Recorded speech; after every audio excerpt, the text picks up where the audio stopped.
All right, it has started. In the event it does kick anybody off, please just log back in. We had a little issue with the last meeting. Good evening, everyone. This is the Coaches and Coxswains meeting for the Eastern Sprints and Ivy League Championships held on Lake Quinsigamond in Worcester, Mass. on Sunday, May 14th. My name is Thad Gamula, and I am with the local organizing committee, the Quinsigamond Rowing Association, also known as the QRA. To kick things off, I would like to introduce the commissioner of the Intercollegiate Rowing Association, Gary Caldwell, to say a few words. Gary? Thank you all for being here on the eve of what should prove to be, we hope, an historic amalgamation of the Eastern Sprints Regatta and the Women's Ivy League Rowing Championships.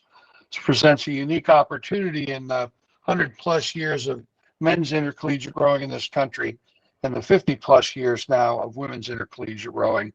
We anticipate that this may be the best one-day collegiate championship featuring both men and women in the history of our sport. And we're going to do everything that we can as regatta organizers, referees, other officials, staff, to make this a memorable experience, hopefully all in a positive way. The championship experience starts with a dedicated LOC staff, including Tom Sullivan, Linda, Katie, Chief Refs Howard and Laura, Thad, who just spoke, Patrick, Jason, and Larry from the WPI coaching staff, Andrea and Jim from the Holy Cross coaching staff, Mike, the head coach at Clark, assistant coaches and volunteers. Without them, who are on a daily basis coaching their own crews, there'd be no championship racing in Worcester, and we all appreciate the efforts they put forward too. And clearly, without the full staff of the Ivy League, starting with championships director Celine McGowan, none of this would have come together, hopefully, and be ready for you all on Sunday. Now to you as athletes. For some of you, this is the last chance. This is your final collegiate regatta. It's unknown for others. Could be the ticket to an AQ, to the IRA, or to the NCAA. Our goal as presenters is to maximize your opportunity. All of us running these regattas and coaching your crews love and respect this amazing sport, first and foremost. We hope your college experiences that you've learned or will learn to love it too. Regardless, your obligation is to treat each other with respect, and that starts with your starting line decorum on Sunday. The last 2 weeks of championships, we've had over 100 races, only 2 false starts, 1 collision in the starting area, and 1 coxswain who was out buying lunch, we think, at the starting line, stuck in the middle of lane 4, forcing boats to sit on the line for over 7 minutes last weekend. Please don't be that coxswain. We assume you all know how to scull a boat around at the start. If you don't, get online tonight. Take advantage of the tutorials that you can find up there and make sure your rowers understand that concept too. That's it for me. I wish you all fair and fast conditions and great racing, and now I'll turn it over to the regatta personnel. Thank you, Gary.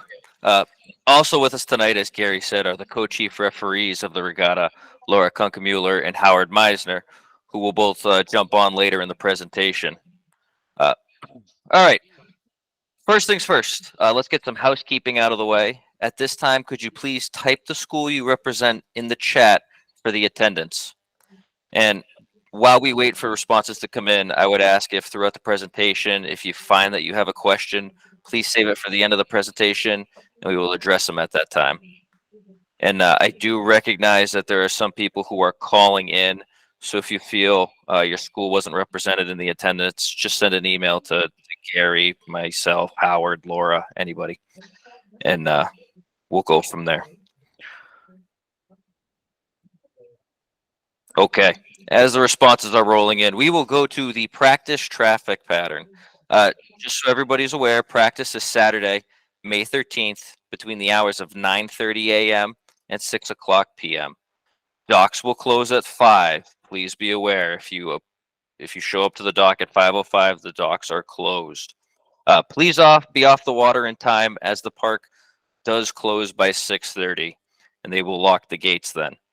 For those of you launching from Regatta Point, the traffic pattern is pretty straightforward. You will launch and immediately proceed north up the Worcester shore. As you can see on the diagram, the shores are clearly labeled Worcester and Shrewsbury. And that's how we will reference most directions throughout this coaches and coxswains meeting. You may go to the start outside the course in lane 0 or in lane 1. Please note our course is numbered 0 to 6 from left to right as you look towards the start from the finish. Please be aware there is no pressure heading towards the start. For those of you launching from Donahue, or as I will reference it for the rest of the presentation, the DRC, you will launch from the south dock and proceed south outside of the course along the Shrewsbury shore and head towards the finish. Please go around the finish and then proceed across the lake and turn again to go up the Worcester shore with those launching from Regatta Point. At no point should you go under the Route 9 bridge, which is the large blue bridge just past the finish. And this holds true for the practice day and the race day. At no point will we go past the Route 9 bridge. Once again, it's the bridge at the finish, and it's labeled at the bottom left-hand side of the diagram. Do not cross Route 9. So as everybody is heading up the Worcester shore, please be aware of several things. Just north of the 1,000-meter mark, it gets narrow. There is a dock that sticks out into the lake. If you are not in the lane, aka outside of the course, you will need to watch out for it. There is enough room for a boat to get past, but please be aware. North of the 500-meter mark, there is the pump house, which has a yellow area around it in the diagram. Please be aware it is also very shallow in that area. It is marked with a buoy. You will then proceed to go through the 290 bridge and turn to go into your lane. Once again, lanes are 0 through 6. Worcester shore is 0. Shrewsbury shore is 6. Lanes 3 and 4 are for pieces less than 1,000 meters, and lanes 5 and 6 are for pieces greater than 1,000 meters. Lane 2 is a dead lane. At no point should you be in it or cross it. There will be a marshal positioned in a launch going up and down that lane, so please be aware. Lane 2 is a dead lane. No crossing, no rowing in it. Now, shifting to race day traffic, it's similar to practice, but once again, if you launch from Regatta Point, that's the Worcester shore, you will proceed north along the Worcester shore. At no point should you enter a buoy lane headed to the start on race day. Please remember, when going past the 1,000-meter mark, it gets very narrow. It will only be single file through that section. Absolutely no pressure in that area. In the event a 7-boat race is going past, referees will hold you up and let the race pass at that location. And then continuing forward, once again, going north past the 500-meter mark is the pump house, and it is very shallow. Along the course here, you are really better off following the buoy line rather than the shoreline. But once again, please do not get too close or cross over the line at any point. If you are launching from DRC, once again, you will be launching off the south end of the dock, and you have two options. You can immediately cross the course and travel north to the start up the Worcester shore, or head south along the Shrewsbury shore. If you do go across the course to go north, please be aware of the races. Don't cross if there's a race on the line. Don't cross if there's a race near it. Just be very aware of your surroundings. If you go south on the Shrewsbury shore, please stay out of the course. And also, just so you're aware, there will be anchored launches in what we'll call, say, lane 7.5 at the 500, 1,000, and 1,500 meter mark. They are anchored launches. They're not going to get out of your way. Just be aware of them. And you are not allowed to go south past the 1,500 meter mark. Please turn before that and cross immediately to the Worcester shore. Once again, watch for races. So once everybody has merged together and are going up the north side of the Worcester shore to go to their races, once again, just be aware of the 1,000-meter mark and the pump house. I really can't stress it enough. North of the shallows at the pump house, you will enter the start cove through the small non-racing span of the 290 bridge. At no point should there be pressure going through this span. There really should be no pressure going north of the 500-meter mark, especially under this bridge. It's a blind area. please. No pressure going through the bridge. And just to get you a close-up of the bridge and the cove behind the start is a clockwise traffic pattern around 3 large white buoys. Please go around them and not through them. Also note the area in red in the back of the cove. Do not enter it, as it becomes difficult to hear the starter, and we don't want anyone to get a warning or miss their race. There's plenty of space to practice in the cove. Just please be aware of your surroundings and watch for other crews. You will be invited to enter the course by the starter. We ask you be in numerical order when entering the course. You will travel between the pier and the Shrewsbury shore. Once you get past the pier, you will turn 90 degrees and row to your lane. You will then turn again and back down into your stake boat. Numerical order is important, so we don't really impede anyone's progress. And if anybody is unaware or has not been to our course before, this is the 290 bridge I keep speaking about. You are looking at it pretty much in between those 3 large white buoys. You're going clockwise around. You're looking down the course towards the finish. So Worcester Shore is labeled all the way off to the right. You enter the practice area above the start between the 2 piers. It's the short span. Your racing span is the very large span. There'll be stake boats. It'll give it away. And then entrance to the start is between the pier and Shrewsbury Shore. And at this point, I would like to introduce one of the chief referees, Howard Meisner, who will explain the race procedures and rules. Howard? Thanks, Ed. Good evening, everybody. I'm honored to be chief, along with Laura Kunkemuller, for this historic event. We have a few notes that we want to pass along to you this evening. First of all, weigh-ins will be held on Saturday between 9:30 a.m. and 5:30 p.m. If you can't get there in that time period, please contact Laura or myself ASAP. This will be a single scale, no practicing. So you will step on the scale, that will be your weight. We will record your weight, and then if you need dead weight, you can go get dead weight from there. When you weigh in for the EARC teams, you can either wear your team uni or team shorts and a team t-shirt along with socks. For the Ivy women, it is a team uni and socks only. That is your racing uniform. Please do not come off the bus in jeans and a sweatshirt and think that you're going to step on the scale like that. We will be keeping any dead weight that you have for the race. So once you've weighed in and your dead weight is made up, we will keep it at regatta point. You can pick it up with your bow marker no earlier than 75 minutes before your race. In terms of equipment, you've all certified your equipment is in compliance with Article 3 of the Rules of Racing. We may or may not check your equipment as you come down to the dock in order to launch. Your bow ball is mandatory. Your foot gear release should not exceed 3 inches. When you're on the water, we want to remind you that there is no urinating from the shells. If you do so, this will result in exclusion, arrest, and possible prosecution. Thad has already talked about the traffic patterns.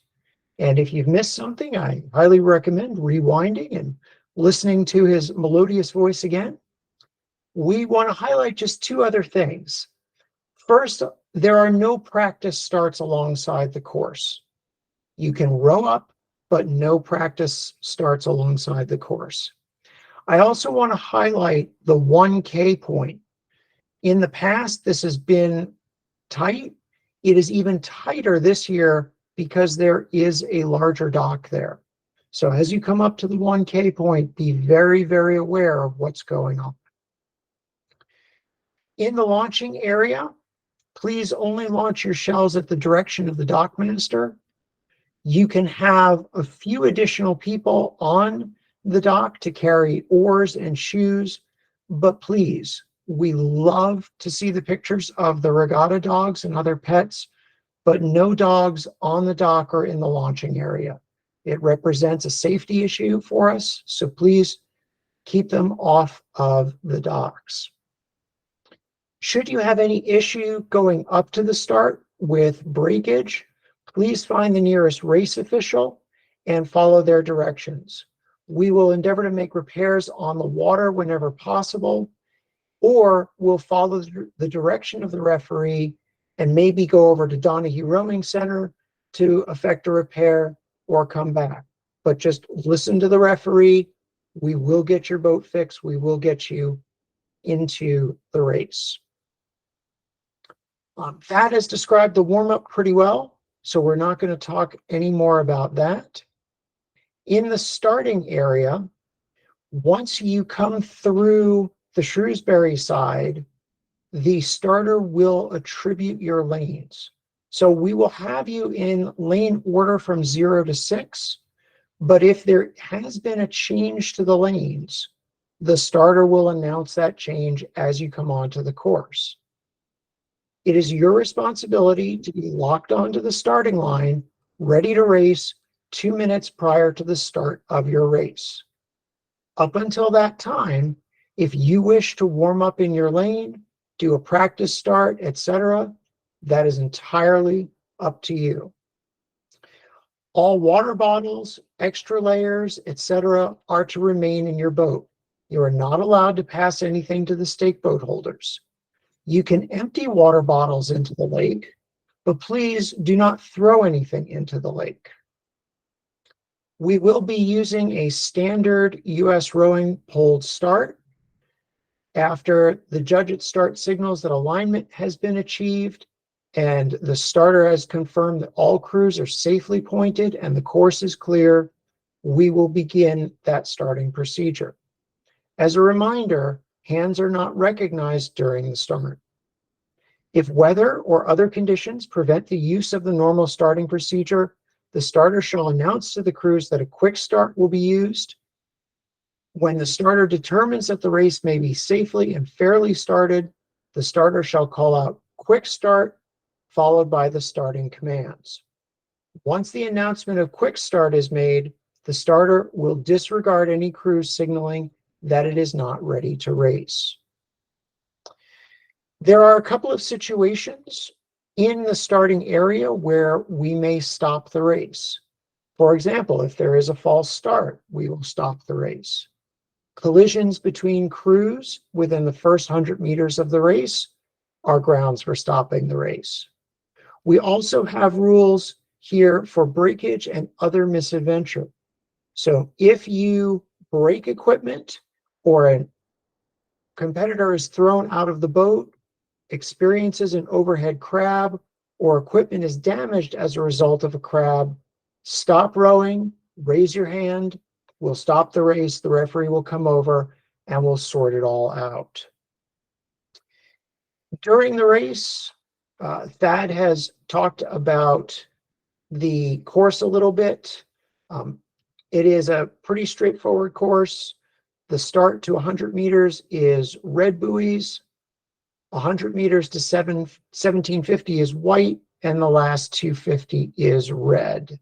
I believe we still have one single red buoy at the 500 meters, but Thad can confirm that. I do want to mention that while we don't want to wake a crew, it's never what we want to do. It may be necessary for the referee to do so in order to be in the correct position to observe and control the race. After the race, coxswains who carry external deadweight may be required to display their weight to the referee at the finish line.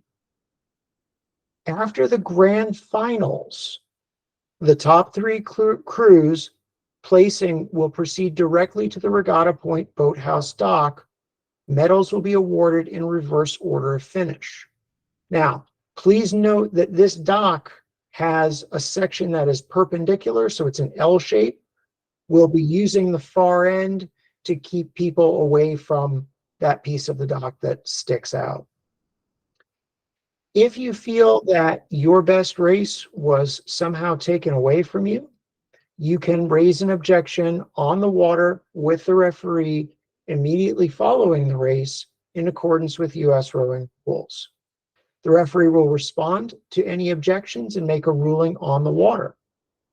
If you disagree with that ruling and wish to continue the discussion on land, you have to inform the referee that you intend to protest. Once you come on land, please seek out myself or Laura to attempt to mediate the issue. If we can't mediate the issue, we will take it to the race committee, and the race committee will make a decision at the race. All decisions of the race committee are final and not appealable beyond the race. One other note at the finish, and this has to do with safety. We recognize that racing 2,000 meters is a very strenuous endeavor, but when you cross that finish line, please keep your rowers upright. A rower that collapses backwards, we assume is in distress, and that will trigger a medical response. So please try to keep everybody upright. Laura, do you have any additional items?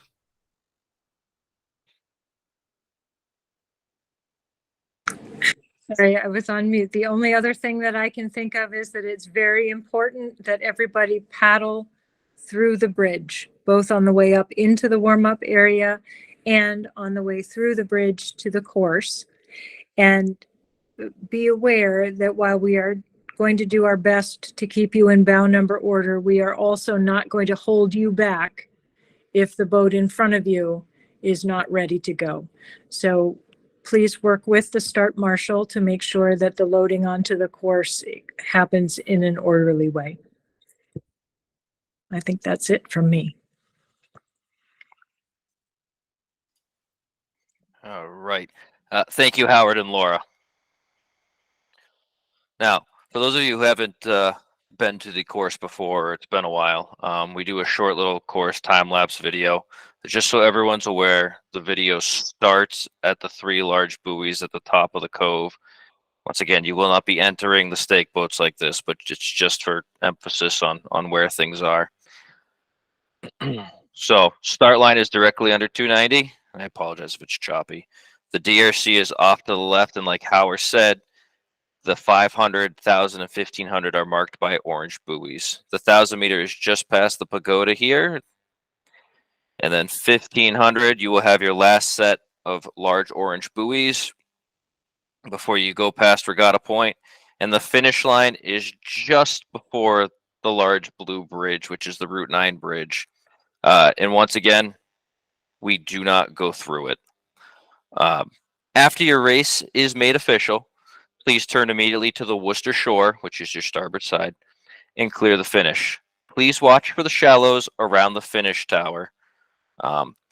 You may then proceed to your docks. If you are docking at Regatta Point, please wait until a dock master gives you the okay to land. By all means, row towards the dock you're landing at, but just make sure it's okay. If you are headed to the medals dock after a grand final race only, you will be directed by the following official in reverse order to row and receive your medals. The medals dock is labeled awards dock on this graphic, and this is, I apologize, this is the old version, so it doesn't show the new updated L like Howard had said, but it's the same location. It's right in front of the Regatta Point offices. If you are headed back to the DRC, please once again proceed north along the Worcester shore, similar to the warm-up. Once again, ensure you are not in a buoyed lane. Please continue until you are north of the pump house. As long as a race is not ready to go or coming down, you are clear to quick go across to the Shrewsbury shore outside of lane 6, and then you will dock normally at the north dock. In the event of an emergency, first and foremost, follow the instructions of the public safety officials and the referees. We have all sorts of public safety officials on the water and the land, firefighters, police, EMS, EPOs. We have them all. If the course needs to be evacuated, please be aware, boats north of the 1,000 meter mark will immediately row to the DRC on the Shrewsbury shore, and boats south of the 1,000 meter mark will immediately row to the Regatta Point docks. Just once again, listen to the public safety officials and the referees. Their number one priority out there is your safety. And then just a quick wrap up, just to repeat what Howard said, please no public urination. Porta potties are provided throughout Regatta Point. And also anything brought on the water by a crew must come off with the crew. No handing anything to the stake boat holders. They've been instructed not to accept anything. And with that, that comes to the end of our presentation. If you have any questions, please submit them by chat at this point. In the event we have no questions, we'll give it a minute or two. The recording of this meeting will be on the Quinsigamond Rowing Association YouTube page. So if you missed anything, if something didn't make sense, you can always just rewind. And we have a question. What is the breakage zone? 250 meters, 2 minutes. Howard? Breakage is the standard 100 meters, and that is marked by red buoys at the start. And then the next question was, please give an example of the standard U.S. rowing start. The standard U.S. rowing start is what we refer to as a poled start. We will pull the crews from 0 to 6. I'm just going to grab my heat sheet for Saturday. So it would sound something like this. Yale, Northeastern, Brown, Georgetown, Navy, attention, go. When the starter says attention, they will raise a red flag. There will be a distinct and variable pause between the red flag and the word go. I'd also like to clarify that for the entirety of the naming of the cruise, you may continue to work on your point. Activity needs to stop when the starter says attention. So you have all of that time while the crews are being named to work on your point. And then we had a question, how much before should you stop in lane 0 when racing is coming down the course? Just to clarify, we're not talking about going up in lane 0. If the question is if there is a boat in lane 0, correct?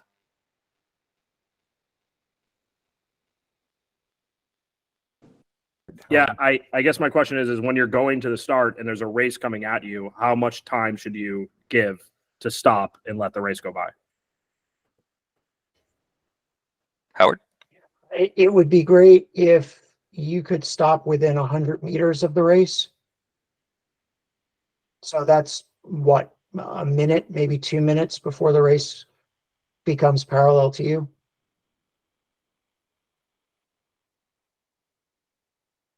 All right. Thank you.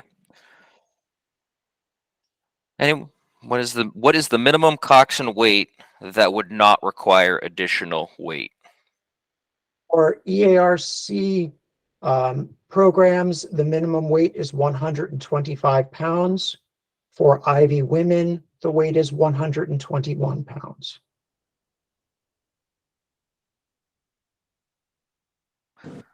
And thank you, Linda. Linda Miri, weights are in your respective packets.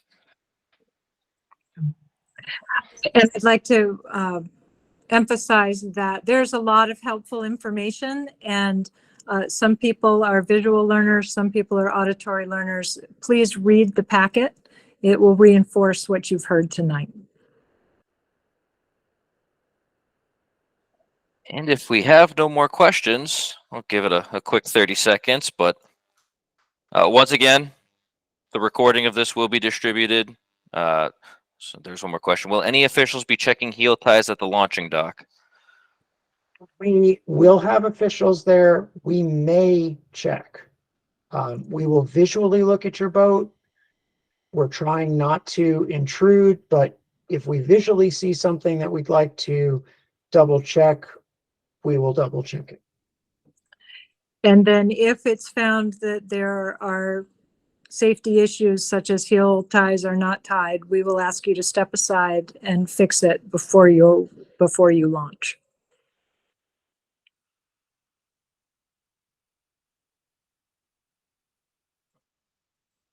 All right. Well, thank you very much, everybody. Once again, recording is available on the Quinsigamond Rowing Association YouTube page.